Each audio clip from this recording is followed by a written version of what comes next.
Hi all, ഞാനിന്ന് എടുക്കാൻ പോകുന്നത് ഫോർവേഡ്സ് ആൻഡ് ഫ്യൂച്ചേഴ്സ് എന്ന ചാപ്റ്ററിലത്തെ ഒപ്റ്റിമൽ ഹെഡ്ജ് റേഷ്യോ മുതൽ ഹെഡ്ജിങ് വിത്ത് സ്റ്റോക്ക് ഇൻഡെക്സ് ഫ്യൂച്ചേഴ്സ് വരെയാണ്. അപ്പോൾ നമുക്ക് നോക്കാം എന്താണ് ഒപ്റ്റിമൽ ഹെഡ്ജ് റേഷ്യോ. ആദ്യം ഒപ്റ്റിമൽ ഹെഡ്ജ് റേഷ്യോ സ്റ്റാർട്ട് ചെയ്തതിന് മുൻപായിട്ട് നമുക്ക് ഹെഡ്ജ് റേഷ്യോ എന്താണെന്ന് ഡിസ്കസ് ചെയ്യാം. Hedge ratio. The hedge ratio is the number of futures contract one should use to hedge a particular exposure in the spot market. In other words, it is a ratio of the size of the position taken in futures contracts to the number of exposure. അപ്പോൾ hedge ratio എന്ന് പറയുന്നത് it is A particular risk. നമുക്കൊരു particular risk ഉണ്ടായിരിക്കും.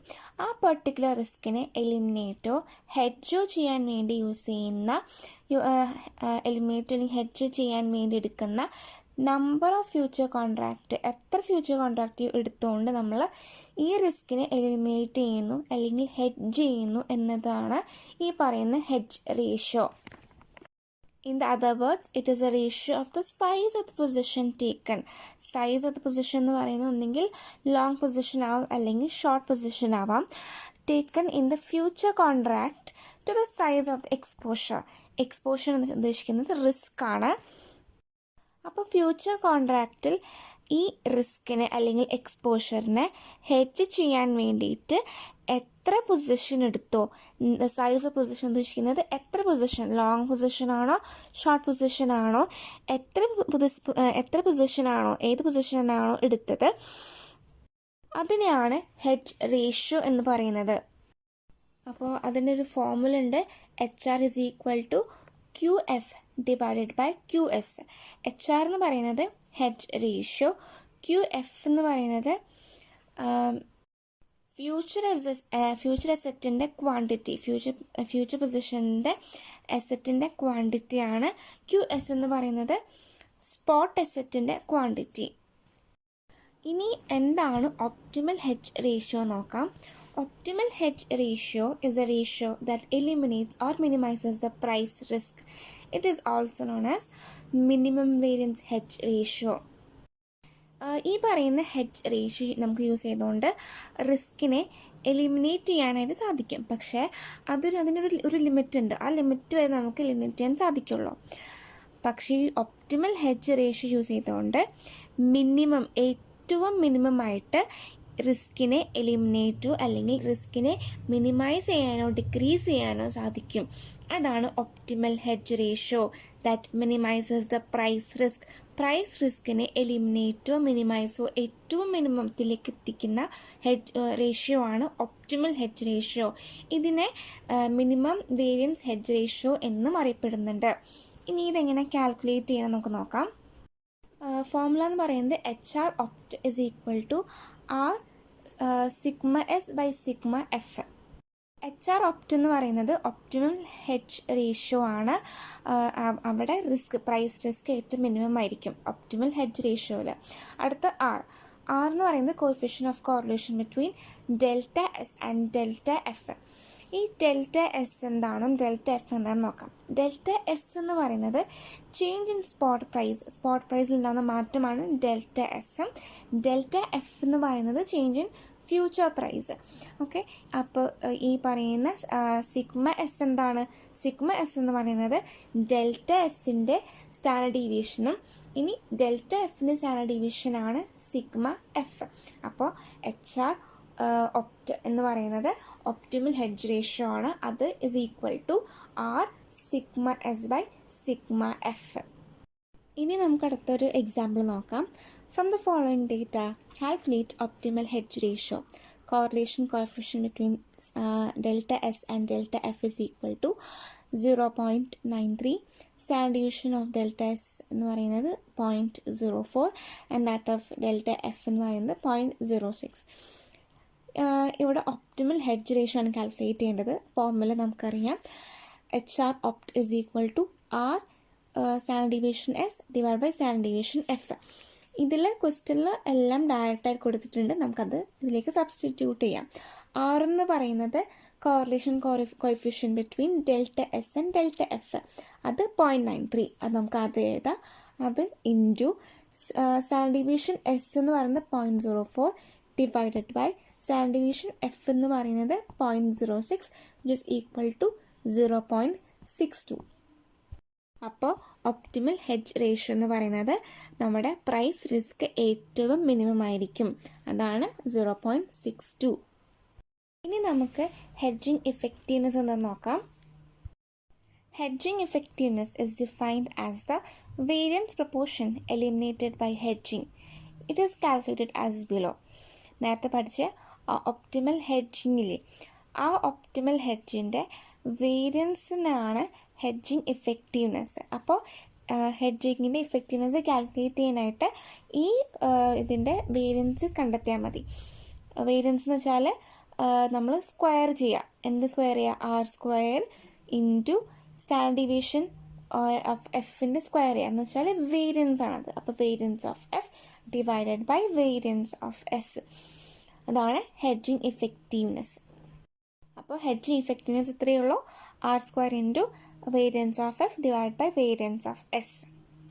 ഇനി നമുക്കൊരു example നോക്കാം.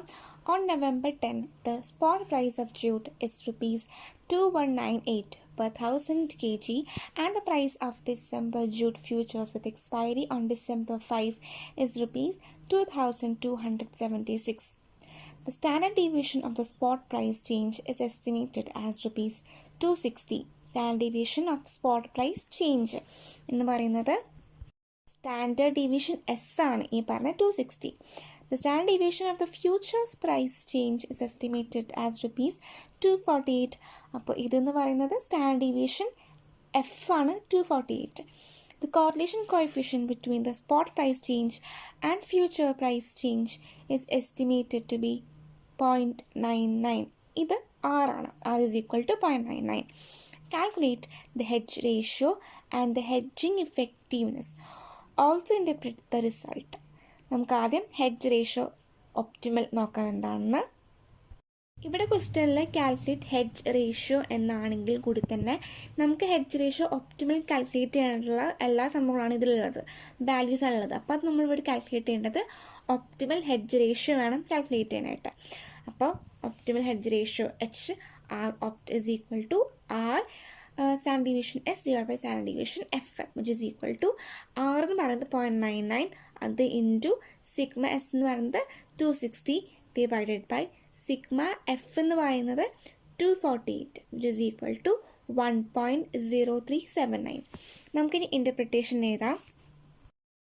ഇവിടെ hedge ratio optimal എന്ന് പറയുന്നത് 1.0379 ആണ്. അതിനർത്ഥം ₹1 റിസ്കിനെ ഹെഡ്ജ് ചെയ്യാനായിട്ട് ₹1.0379 വർത്ത് ആയിട്ടുള്ള ഫ്യൂച്ചറിനെ എടുക്കണമെന്നാണ് ഇതിനർത്ഥം. ₹1ൻ്റെ റിസ്കിനെ ഹെഡ്ജ് ചെയ്യാനായിട്ട് ₹1.0379 ഫ്യൂച്ചർ എടുക്കണം എന്നാണ് ഇതിൻ്റെ അർത്ഥം. വേരിയൻസ് ഓഫ് എസ് എന്ന് പറയുന്നത് 260 സ്ക്വയറും. അപ്പോൾ നമ്മൾ അവിടെ മിസ്റ്റേക്ക് വരുത്തരുത്. ഒപ്റ്റിമൽ ഹെഡ്ജ് റേഷ്യോ കാൽക്കുലേറ്റ് ചെയ്യുമ്പോൾ sigma S by sigma F ആണെങ്കിൽ ഇവിടെ നേരെ ഓപ്പോസിറ്റാണ്. ഈ എഫ് മേലെ പോകും, എസ് താഴെ വരും. അപ്പോൾ ഇവിടെ വേരിയൻസ് എന്ന് പറയുന്നത് സിഗ്മ സ്ക്വയർ എഫും ഡിവൈഡ് ബൈ സിഗ്മ സ്ക്വയർ എസും. ഇത് കാൽക്കുലേറ്റ് ചെയ്യുമ്പോൾ കിട്ടുന്നത് അതായത് 0.99 square into 248 square divided by 260 square is equal to 0.8917 അല്ലെങ്കിൽ 89.17%. ഇനി ഇൻ്റർപ്രിട്ടേഷൻ. സ്പോട്ട് പ്രൈസിൽ ഉണ്ടാവുന്ന 89.17% വേരിയേഷൻസ് ഹെഡ്ജ് കൊണ്ട് കവർ ചെയ്യാൻ പറ്റി എന്നാണ് ഇതിനർത്ഥം. This means that the hedge is able to cover 89.17% of the variation in the spot price. Spot പ്രൈസിലത്തെ 89.17 വേരിയേഷന് ഹെഡ്ജ് കൊണ്ട് കവർ ചെയ്യാൻ പറ്റി എന്നാണ് അർത്ഥം. ബാക്കി അതായത് 100 - 89.17 ബാക്കി 10.83% variation in the spot price of jute അത് മാത്രമാണ് ഹെഡ്ജ് എന്നുള്ളത്. അത്രയും പെർസെൻറ്റേജ് മാത്രമാണ് റിസ്കിന് എക്സ്പോസ്ഡ് ആയിട്ടുള്ളത് 10.83%. ബാക്കി 89.17% റിസ്ക്കൊക്കെ കവർ ചെയ്തു എന്നാണ് ഇതിനർത്ഥം. അതാണ് ഹെഡ്ജിങ് ഇഫക്റ്റീവ്നെസ്. 89.17% ഇഫക്റ്റീവായിട്ട് റിസ്കിനെ ഹെഡ്ജ് ചെയ്തു. ബാക്കി ഇനി 10.83% മാത്രമേ എക്സ്പോസ് ടു റിസ്ക് എന്നാണ് ഹെഡ്ജ് ഇഫക്റ്റീവ്നെസ്സിൻ്റെ ഇവിടെ ഇൻ്റർപ്രിട്ടേഷനായിട്ട് എഴുതേണ്ടത്. അടുത്തതാണ് optimal number of contracts. The optimal number of contracts refers to the number of futures contract that must be use to hedge the exposure. എത്ര number of contract future contract എടുത്താലാണ് ആ എക്സ്പോഷറിനെ ആ റിസ്കിനെ ഹെഡ്ജ് ചെയ്യാൻ പറ്റുക എന്നാണ് ഇത് കാണിക്കുന്നത്. അപ്പോൾ എൻ ഒപ്റ്റ് എന്ന് പറയുന്നത് ഇത്ര നമ്പർ ഓഫ് ഫ്യൂച്ചേഴ്സ് എടുത്തു കഴിഞ്ഞാൽ നമുക്ക് റിസ്കിനെ ഹെഡ്ജ് ചെയ്യാൻ സാധിക്കുമെന്നാണ് ഒപ്റ്റിമൽ നമ്പർ ഓഫ് കോൺട്രാക്ട്. അത് കാൽക്കുലേറ്റ് ഒരു ഫോർമുല ഉണ്ട്. It is calculated as below. N opt is equal to HR opt into NH divided by QF. N opt എന്ന് പറയുന്നത് optimal number of futures contract for hedging. HR opt എന്ന് പറയുന്നത് optimal hedge ratio. NH എന്ന് പറയുന്നത് quantity അല്ലെങ്കിൽ size of the position being hedged. And QF എന്ന് പറയുന്നത് quantity അല്ലെങ്കിൽ unit of one futures contract. അപ്പോൾ ഇത്രയുള്ളൂ റിസ്കിനെ അല്ലെങ്കിൽ എക്സ്പോഷറിനെ ഹെഡ്ജ് ചെയ്യാനായിട്ട് എത്ര നമ്പർ ഓഫ് ഫ്യൂച്ചർ എടുക്കണം എന്ന് കാൽക്കുലേറ്റ് ചെയ്യാനായിട്ട് ഹെൽപ്പ് ചെയ്യുന്ന ഫോർമുലയാണ് optimal number of contract N opt എന്ന് പറയുന്നത്. അടുത്തത് ഒരു എക്സാമ്പിൾ നോക്കാം. From the following data calculate the optimal number of futures contract to be hedged. Optimal hedge ratio എന്ന് പറയുന്നത് 0.8 ആണ്. അതാണ് HR opt. ഇനി ക്വാണ്ടിറ്റി ഓഫ് ലോങ് പൊസിഷൻ എന്ന് പറയുന്നത് NH ആണ്. NH 60,000 kg ആണ്. ഇനി quantity of every contract is equal to 100 kg. ഇത് QF ആണ്. അപ്പോൾ നമുക്ക് ആൻസർ നോക്കാം. N opt is equal to HR opt into NH divided by QF. HR opt എന്ന് പറയുന്നത് 0.8 ഇൻറ്റു NH എന്ന് പറയുന്നത് 60,000. അത് divided by QF 100 is equal to 480. ഇനി ഇൻ്റർപ്രിട്ടേഷൻ എന്തായാലും എഴുതണം. Thus the number of optimal long futures contract is 480. അതായത് 480 കോൺട്രാക്റ്റുകൾ എടുത്താൽ, ലോങ് ഫ്യൂച്ചർ കോൺട്രാക്റ്റ് എടുത്താൽ ആ റിസ്കിനെ ഹെഡ്ജ് ചെയ്യാൻ സാധിക്കും എന്നാണ് ഇതിൻ്റെ അർത്ഥം. Stock market index. Stock market index എന്ന് പറയുന്നത് നമ്മുടെ സ്റ്റോക്ക് മാർക്കറ്റ് എങ്ങനെയാണ് മൂവ് ചെയ്യുന്നത് എന്നതിൻ്റെ ഒരു മാത്തമാറ്റിക്കൽ ഇൻഡിക്കേറ്ററാണ് stock market index. Stock market index or indices is an indicator of the trend in the movement of prices of securities traded in a stock market on a specific day. അതായത് specified day എന്ന് ഉദ്ദേശിക്കുന്നത് നമുക്ക് ഓരോ ദിവസവും stock മാർക്കറ്റിലത്തെ movement ഈ ഒറ്റ stock market index നോക്കിയിട്ട് മനസ്സിലാക്കാൻ പറ്റും. ഈ നമ്മുടെ മാർക്കറ്റ് എന്താ പറയുക, ഫോളിംഗ് ആണോ റൈസിങ് ആണോ എന്നത് നമുക്ക് ഈ ഇൻഡെക്സ് നോക്കിയിട്ട് മനസ്സിലാക്കാൻ സാധിക്കും. അതാണ് സ്റ്റോക്ക് മാർക്കറ്റ് ഇൻഡെക്സ് എന്ന് പറയുന്നത്. ഇനി എങ്ങനെയാണ് ഈ സ്റ്റോക്ക് മാർക്കറ്റ് ഇൻഡെക്സ് നമുക്ക് മനസ്സിലാക്കാൻ പറ്റുന്നത്? അതായത് മാർക്കറ്റ് ഫോളിംഗ് ആണോ റൈസിങ് ആണോ എന്ന് നമുക്കൊരു ബേസ് പീരീഡ് ഉണ്ടായിരിക്കും. നമ്മളെന്ത് ചെയ്യും? ഈ ബേസ് പീരീഡിനായിട്ട് നമ്മുടെ സ്റ്റോക്കിൻ്റെ മൂവ്മെൻറ്റ് കമ്പയർ ചെയ്യും. എന്നിട്ട് അവിടെ ചേഞ്ച് എന്തെങ്കിലും ഉണ്ടെങ്കിൽ ആ ചേഞ്ച് എത്രയാണെന്ന് മനസ്സിലാക്കിയാൽ നമുക്ക് സ്റ്റോക്ക് മാർക്കറ്റ് എങ്ങനെയാണ് മൂവ് ചെയ്യുന്നത് എന്ന് മനസ്സിലാക്കാൻ സാധിക്കും. ആ ചേഞ്ച് എന്ന് പറയുന്നത് ഒരു സൂചികയാണ്, ഒരു ഇൻഡിക്കേറ്ററാണ്. ഓരോ പീരീഡ് ഓഫ് ടൈം ഈ ഒരു ചേഞ്ച് അല്ലെങ്കിൽ ഈ ഒരു സൂചിക, ഇൻഡിക്കേറ്റർ, ഇതാണ് സ്റ്റോക്ക് മാർക്കറ്റ് ഇൻഡെക്സ് എന്ന് പറയുന്നത്, അല്ലെങ്കിൽ സ്റ്റോക്ക് മാർക്കറ്റ് ഇൻഡീസസ് എന്ന് പറയുന്നത്. Therefore it is a relative value. കാരണം നമ്മൾ ബേസ് പീരീഡ് ഉണ്ടായിരിക്കും. ആ ബേസ് പീരീഡുമായിട്ട് നമ്മൾ ബന്ധപ്പെടുത്തിയിട്ടാണ് ഇതിൻ്റെ വാല്യൂ കണ്ടെത്തുന്നത്. സ്റ്റോക്ക് മാർക്കറ്റിലത്തെ പെർഫോമൻസ് അനുസരിച്ച് നമുക്ക് എക്കണോമി എങ്ങനെയാണ്, ബെറ്റർ ആണോ അല്ലയോ നമുക്ക് തീരുമാനിക്കാൻ സഹായിക്കും. കാരണം സ്റ്റോക്ക് മാർക്കറ്റ് പെർഫോമൻസ് ബെറ്റർ ആണെങ്കിൽ economy is also better and vice versa. പക്ഷേ ഈ സ്റ്റോക്ക് മാർക്കറ്റിലത്തെ എല്ലാ കമ്പനീസിൻ്റെയും പെർഫോമൻസ് നമുക്ക് ഒരുമിച്ച് നോക്കാൻ പറ്റില്ല. അപ്പോൾ എന്ത് ചെയ്യും? ടോപ്പ് കമ്പനീസിൻ്റെ പെർഫോമൻസ് മാത്രം നോക്കിയിട്ട് നമുക്ക് എൻറ്റയർ കമ്പനി, അതായത് എൻറ്റയർ സ്റ്റോക്ക് മാർക്കറ്റിൻ്റെ പെർഫോമൻസ് എങ്ങനെയാണ് അല്ലെങ്കിൽ എങ്ങനെ ആയിരിക്കും എന്ന് നമുക്ക് കണ്ടെത്താൻ സഹായിക്കും. ഇങ്ങനെ ടോപ്പ് കമ്പനീസിൻ്റെ പെർഫോമൻസ് നോക്കിയിട്ട് എൻറ്റയർ മാർക്കറ്റിൻ്റെ പെർഫോമൻസ് കണ്ടുപിടിക്കാൻ ഹെൽപ്പ് ചെയ്യുന്നതാണ് സ്റ്റോക്ക് മാർക്കറ്റ് ഇൻഡെക്സ്. ഈ സ്റ്റോക്ക് മാർക്കറ്റ് ഇൻഡെക്സ് ഇങ്ങനെ കാൽക്കുലേറ്റ് ചെയ്യുന്നത്, അതിനൊരു മെത്തേഡുണ്ട്. ഫ്രീ ഫ്ലോട്ട് മാർക്കറ്റ് ക്യാപിറ്റലൈസേഷൻ മെത്തേഡിലൂടെയാണ് സ്റ്റോക്ക് മാർക്കറ്റ് ഇൻഡെക്സ് കാൽക്കുലേറ്റ് ചെയ്യുന്നത്. പിന്നെ ഈ ഒരു സ്റ്റോക്ക് മാർക്കറ്റ് ഇൻഡെക്സിന് ബേസ് പീരീഡ് ഉണ്ടായിരിക്കും. അതുമാത്രമല്ല നമുക്ക് it is expressed either in 100 or 1000. Different stock indexes ഇന്ത്യയിൽ കോമൺലി യൂസ് ചെയ്യുന്നത്, അല്ലെങ്കിൽ ഇന്ത്യയിൽ നമ്മൾ യൂസ് ചെയ്യുന്നത് 2 സ്റ്റോക്ക് മാർക്കറ്റ് ഇൻഡെക്സസ് ആണ്. ഒന്ന് BSE സെൻസെക്സും വേറൊന്ന് നിഫ്റ്റിയാണ്. ഇന്ത്യയിൽ ബേസിക്കലി നമുക്ക് 2 സ്റ്റോക്ക് മാർക്കറ്റ്സ് ഉള്ളത്. ഒന്ന് നാഷണൽ സ്റ്റോക്ക് എക്സ്ചേഞ്ചും വേറൊന്ന് ബോംബെ സ്റ്റോക്ക് എക്സ്ചേഞ്ചും, NSEയും BSEയും. BSE ആണ് നമ്മുടെ ഇന്ത്യയിൽ ആദ്യം വന്നത്. 1875 BSE വന്നു. NSE വന്നത് 1992 പക്ഷേ ഈ BSE എന്ന് പറയുന്നത് ഏഷ്യയിലെ ഏറ്റവും വലിയ സ്റ്റോക്ക് എക്സ്ചേഞ്ചും നമ്മുടെ NSE എന്ന് പറയുന്നത് ഇന്ത്യയിൽ ആദ്യമായിട്ട് ഇലക്ട്രോണിക് സ്റ്റോക്ക് എക്സ്ചേഞ്ചാണ് ഈ പറയുന്നത് NSE. BSE ആദ്യം വന്നതുകൊണ്ട് BSEയിൽ 5000 കമ്പനീസ് ഉണ്ട്. NSEയിൽ അങ്ങനെയല്ല, NSEയിൽ 2000 കമ്പനീസ് ആണുള്ളത്. അപ്പോൾ ഈ BSEയുടെയും NSEയുടെയും ഇൻഡെക്സിനെയാണ് പറയുന്നത്. ഇൻഡെക്സുകളുണ്ട്. അപ്പോൾ BSEയുടെ ഇൻഡെക്സാണ് സെൻസെക്സും NSEയുടെ ഇൻഡെക്സാണ് നിഫ്റ്റിന്നും. അപ്പോൾ നമുക്ക് ആദ്യം BSEയുടെ സെൻസെക്സ് നോക്കാം. The Bombay Stock Exchange came out with a stock index in 1986. 1986 BSEയുടെ സെൻസെക്സ് വന്നത്. It is known as BSE Sensex. സെൻസെക്സിൽ top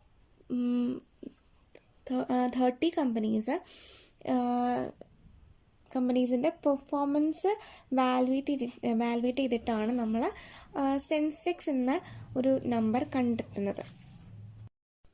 it is computed from a sample of 30 stocks of large, well-established and financially sound companies. ലാർജും well എസ്റ്റാബ്ലിഷ്ഡും financially sound ആയിട്ടുള്ള കമ്പനീസിൻ്റെ സ്റ്റോക്കാണ് ഇവിടെ ഉള്ളത്. ഞാൻ നേരത്തെ പറഞ്ഞിട്ടുണ്ടായിരുന്നു ഈ ഇൻഡെക്സുകൾക്കൊരു ബേസ് പീരീഡ് ഉണ്ടായിരിക്കും, ബേസ് വാല്യൂ ഉണ്ടായിരിക്കും. ഇവിടെ സെൻസെക്സിലെ ബേസ് ഇയർ എന്ന് പറയുന്നത് 1978 to 79 ആണ്. ബേസ് വാല്യൂ എന്ന് പറയുന്നത് 100 ആണ്. ഇനി അടുത്തത് NSE നോക്കാം. NSE നമ്മുടെ നാഷണൽ സ്റ്റോക്ക് എക്സ്ചേഞ്ചിൻ്റെ ഇൻഡെക്സാണ് നിഫ്റ്റി. നിഫ്റ്റിയിൽ ടോപ്പ് 50 കമ്പനീസിൻ്റെ പെർഫോമൻസ് വാലുവേറ്റ് ചെയ്തിട്ടാണ് നിഫ്റ്റി എന്ന വാല്യൂ കണ്ടെത്തുന്നത്, നിഫ്റ്റി എന്ന നമ്പർ കണ്ടെത്തുന്നത്. It is a stock index calculated under a diversified sample of 50 stocks representing 23 sectors of the economy. എക്കണോമിയിലെ വേരിയസ്, അതായത് 23 സെക്ടേഴ്സിലുള്ള മാറ്റങ്ങൾ അല്ലെങ്കിൽ സെക്ടേഴ്സിൽ ഉണ്ടാവുന്ന സ്റ്റോക്കുകളെ നോക്കിയിട്ടാണ് നമ്മൾ നിഫ്റ്റി എന്ന വാല്യൂ കണ്ടെത്തുന്നത്. ഇവിടെ ബേസ് പീരീഡ് എന്ന് പറയുന്നത് November 3, 1995, ബേസ് വാല്യൂ എന്ന് പറയുന്നത് 1000 ഇനി നമുക്ക് സ്റ്റോക്ക് ഇൻഡെക്സ് ഫ്യൂച്ചേഴ്സ് എന്താ നോക്കാം. Stock index futures simply means A future contract based on stock indices. ഇവിടെ അണ്ടർലൈൻ അസറ്റ് സ്റ്റോക്ക് ഇൻഡെക്സ് ആയിരിക്കും. സ്റ്റോക്ക് ഇൻഡെക്സ് ആയിരിക്കും അണ്ടർലൈൻ അസറ്റ്. അങ്ങനത്തെ ഫ്യൂച്ചർ കോൺട്രാക്റ്റുകളാണ് സ്റ്റോക്ക് ഇൻഡെക്സ് ഫ്യൂച്ചേഴ്സ് എന്ന് പറയുന്നത്. In short, it is a contract to buy or sell the face value of stock index.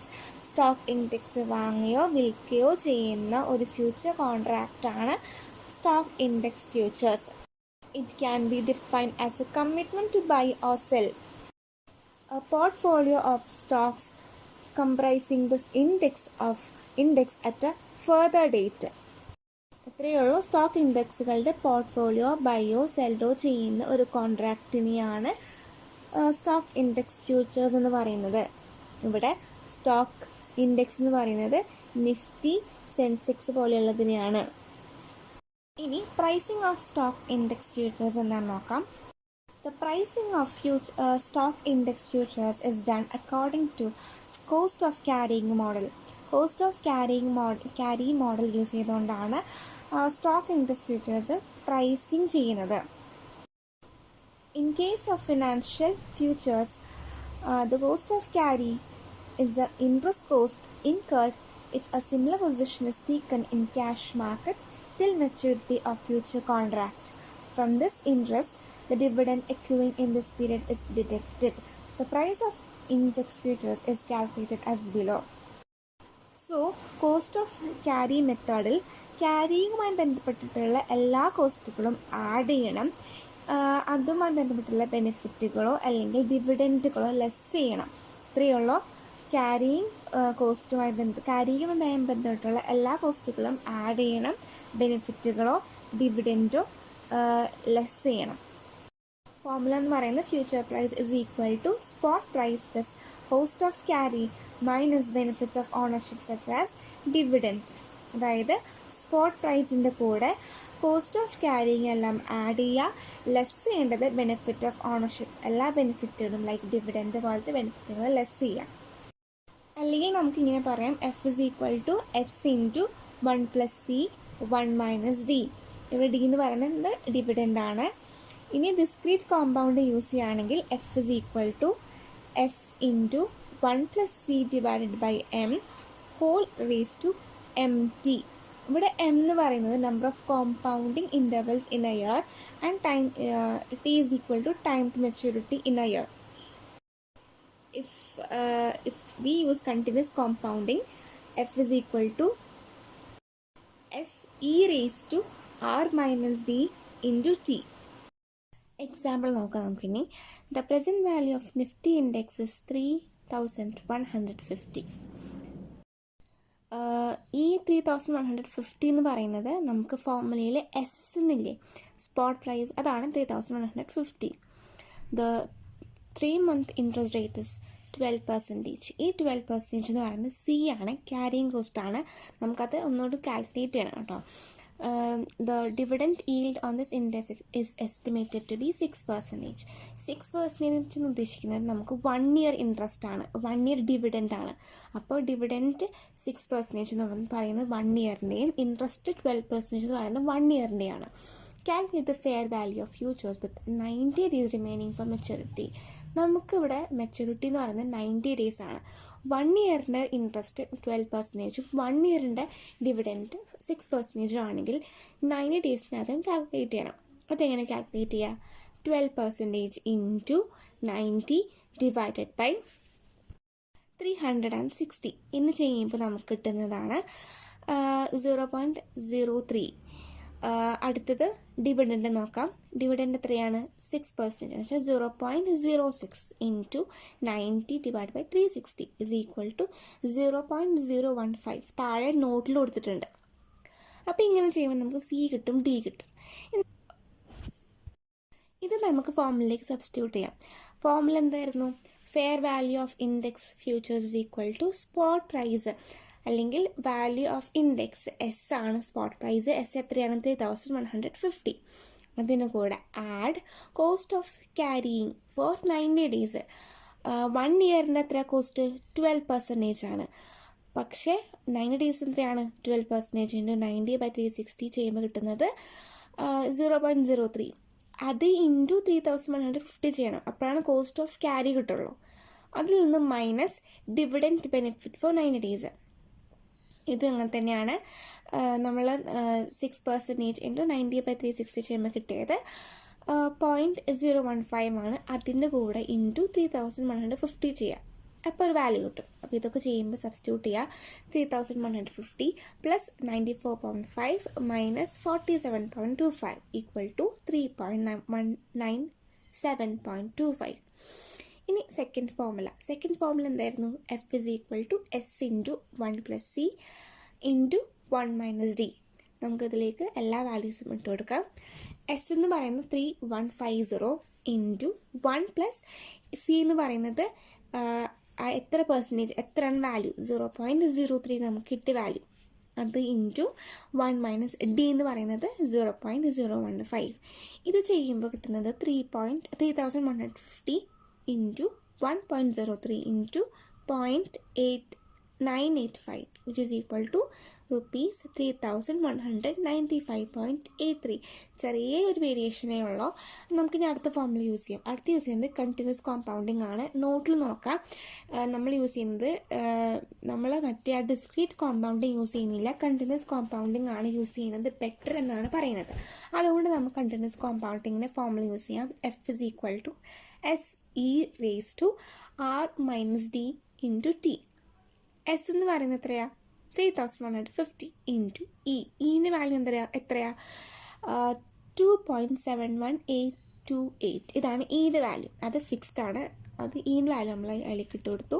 ഇനി R minus D into T. R എന്താണ്? Rate 0.12. ഈ rate എന്ന് വെച്ചിരിക്കുന്നത് 1 year റേറ്റിന് എടുക്കുക. 12% ആണ് റേറ്റ്. അത് പോയിന്റിലേക്ക് ആക്കുമ്പോൾ 0.12 ആക്കി. അത് മൈനസ് ഡി എത്രയാണ്? ഡി ഇവിടെ 6% എന്ന് വെച്ചാൽ 0.06 ഇൻറ്റു ടി. ടൈം എത്രയാണ്? 90 ഡിവൈഡഡ് ബൈ 360. ടൈം ടു മെച്യൂരിറ്റിയാണ് ടി ഉദ്ദേശിക്കുന്നത്. ടൈം ടു മെച്യൂരിറ്റി എന്ന് പറയുന്നത് 90 ഡേയ്സ് ആണ്.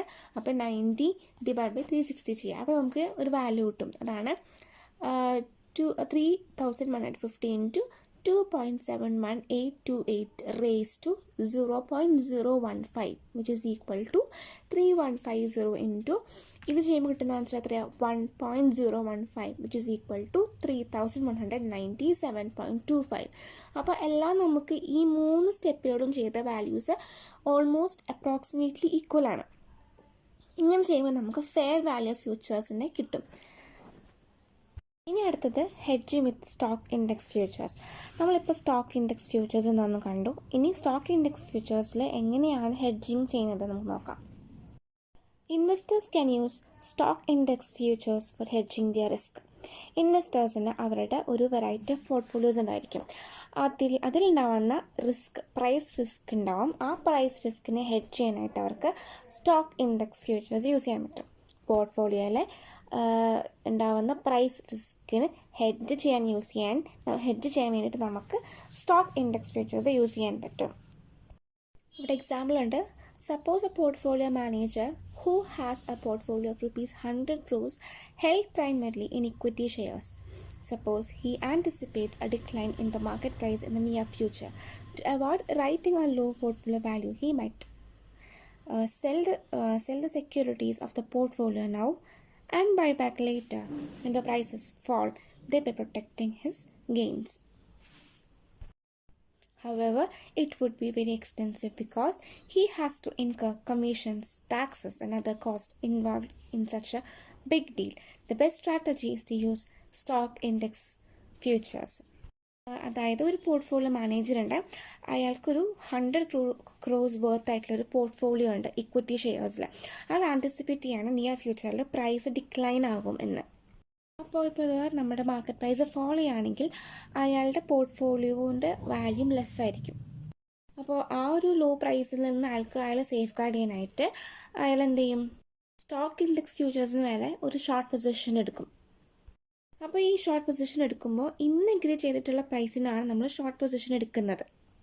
അതിനുശേഷം മെച്യൂരിറ്റി പീരീഡ് എത്തുമ്പോൾ ആ ടൈം ആകുമ്പോൾ ഓപ്പോസിറ്റ് പൊസിഷൻ ആയിരിക്കും നമ്മൾ എടുക്കുന്നുണ്ടായിരിക്കുക. അപ്പോൾ ഇങ്ങനെ മെച്യൂരിറ്റി ടൈമിൽ ഓപ്പോസിറ്റ് പൊസിഷൻ എടുത്തുകൊണ്ട് നമ്മൾ എന്താ ചെയ്യുക? ഈ ഒരു കോൺട്രാക്റ്റ് ക്യാൻസലാണ് ചെയ്യുന്നത്. അപ്പോൾ മെച്യൂരിറ്റി പീരീഡ് ആകുമ്പോൾ സ്റ്റോക്ക് മാർക്കറ്റിൽ ഇതിൻ്റെ പ്രൈസ് ഏറ്റവും ലോ പ്രൈസിലായിരിക്കും ഉണ്ടായിരിക്കുക.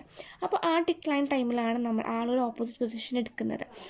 അപ്പോൾ ഫസ്റ്റ് കോൺട്രാക്റ്റിലേക്ക് എൻ്റർ ചെയ്യുമ്പോൾ ഷോർട്ട് പൊസിഷൻ എടുത്തുകൊണ്ടാണ് എൻ്റർ ചെയ്യുന്നത്.